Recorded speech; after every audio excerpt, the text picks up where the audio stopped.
Well, the world's going to end. We're all going to die. Russia's going to nuke us. China's going to nuke us. Iran, North Korea. We're going to nuke all of them. Israel's going to nuke everyone. It's all going to get crazy and die. I don't know. I have no idea. I'm sure something's happened in the news, but I mean, literally the other side of the planet could have blown up today and I wouldn't have any clue. We've been out in the woods looking for a missing person. And I want to thank you all, because I saw the comments just briefly this morning.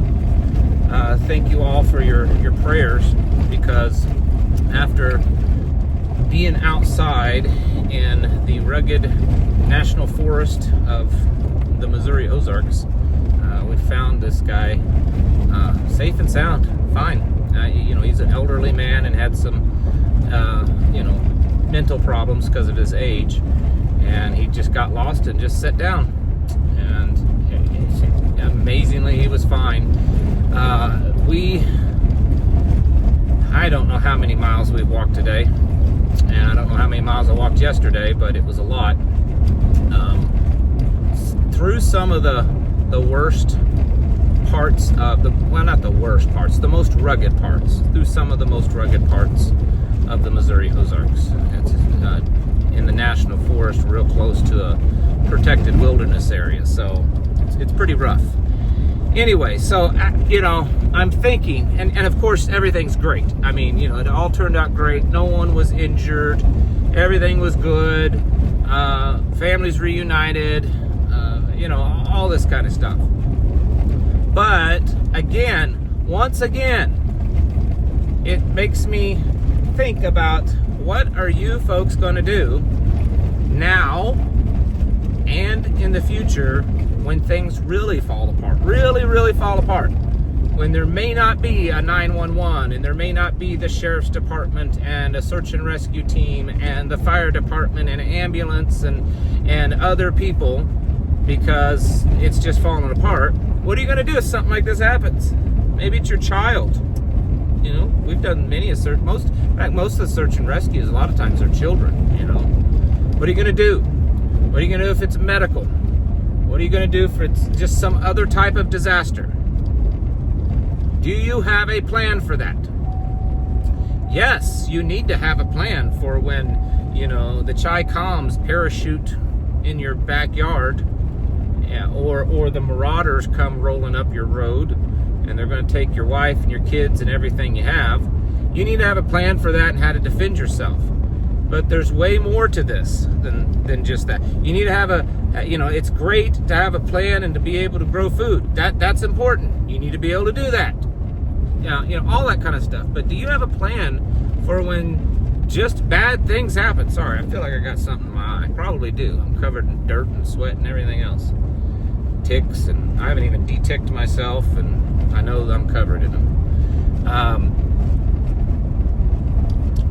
Bad things happen. I mean, that's why you have 911 and you have emergency services and the sheriff's department and search and rescue and fire and EMS. That's why you have all of these things. Bad things happen already.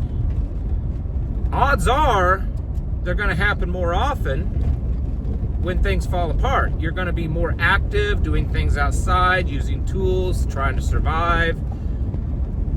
And you don't have that safety net any longer. What is your plan for that?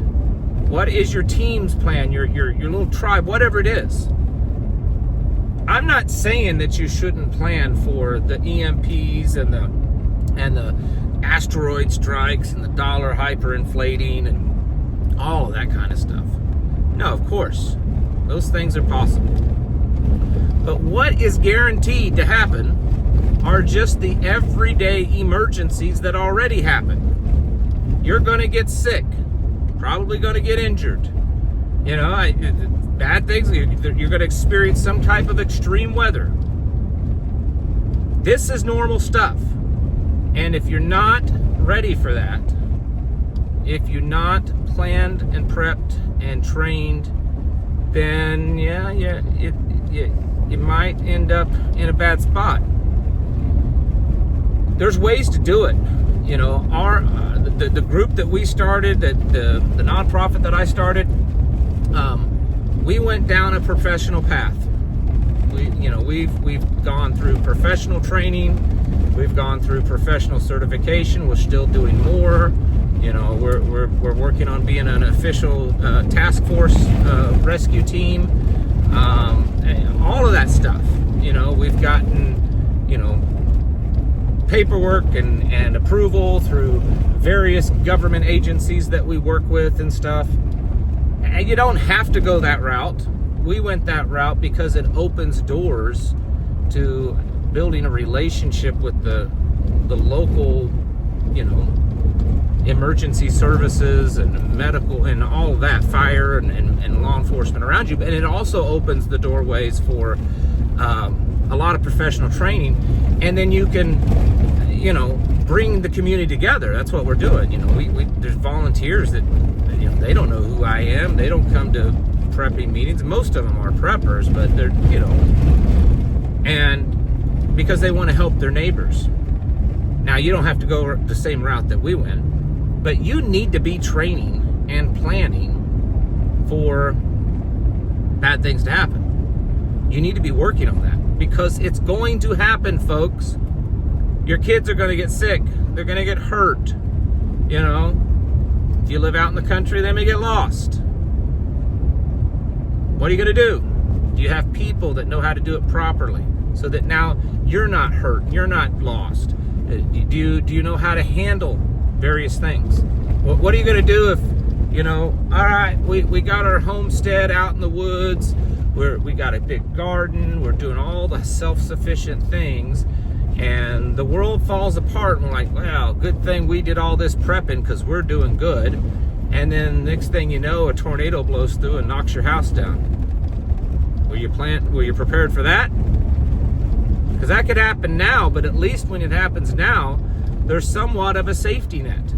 There's insurance, there's potential government, funding that can help, disaster funding. There's local people, there's emergency services. What happens when all these things happen and it's after the big balloon goes up? You need to be planning for this. You need to be prepping. It is serious. I've talked to several people over the last few years that are, what I would consider very knowledgeable preparedness people.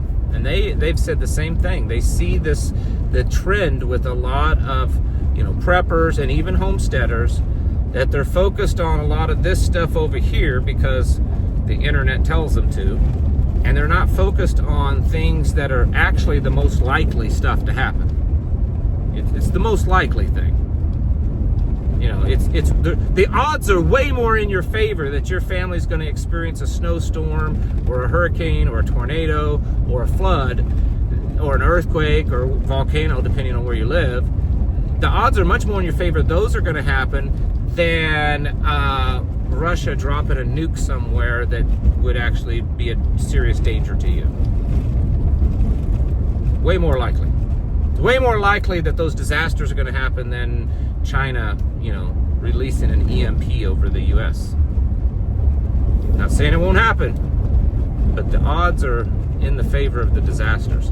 So you need to do that. And if you have a plan, especially as your team, where you go out and you train and you get good at these things, then you can offer these services to other people. You can help other people.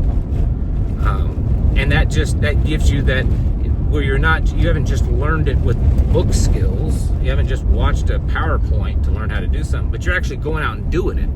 It's like radios. This is a great way to get good at radios. You get a license or not, you get your radio, you play around with it, you do some stuff. But when you get out in the woods and you're trying to communicate with each other, and maybe you're even trying to communicate with the local fire department or the sheriff's department, maybe there's some kind of mutual aid frequency that you're allowed to use. That's when you actually learn how to do this stuff. You learn the limitations of your equipment. You have your cool rucksack and your cool, chest rig and stuff. But when you're actually out there really, not just rucking, but you're doing it. You're putting your skills and your gear to the test. So yeah, the world's falling apart. It's all corrupt. It's all, the disaster that's happening is all planned out. I'm sure there's something that's happened today. Who knows? But the real things that are guaranteed to affect you are the things that, unfortunately, most preppers don't consider much. And then, when a flood does happen, or the hurricane or whatever, you hear all these preppers that are, they were affected so greatly by it. Well, they were affected greatly by it because they weren't prepared for that. They were preparing to take on the marauders that were going to come down. So they got all their gun gear lined up, but they weren't prepared for the creek to rise and flood or the tornado to blow their house down. So, don't get caught off guard with this stuff. Don't follow the trends just because they're cool. It doesn't mean that you shouldn't do those things, but don't make a lot of those things just your only priority. Do holistic prepping. That's what I call it. It's just everything. And if you can become very well prepared for all these types of disasters and emergencies you may face, it's not much to segue into being very well prepared for the really big apocalyptic things. So, I don't know. Every time something like this happens, I think about that. And how so many people just they're not doing it. So, anyways, hope you had a wonderful day. I am so exhausted. I'm in so much pain. Was out like 9 hours yesterday doing it, and I've been up since 5. Not hiking the whole time, but out on the roads, checking things, talking with people, passing out flyers, all that kind of stuff. It's been a very long day, so I'm exhausted. But you know what? My heart is very happy because I got to see the look on the family's face when they realized that he was okay, and that made it worth it. Get your houses in order, folks, and prepare yourselves mentally, physically, and spiritually. Thanks for watching. Catch you in the next video.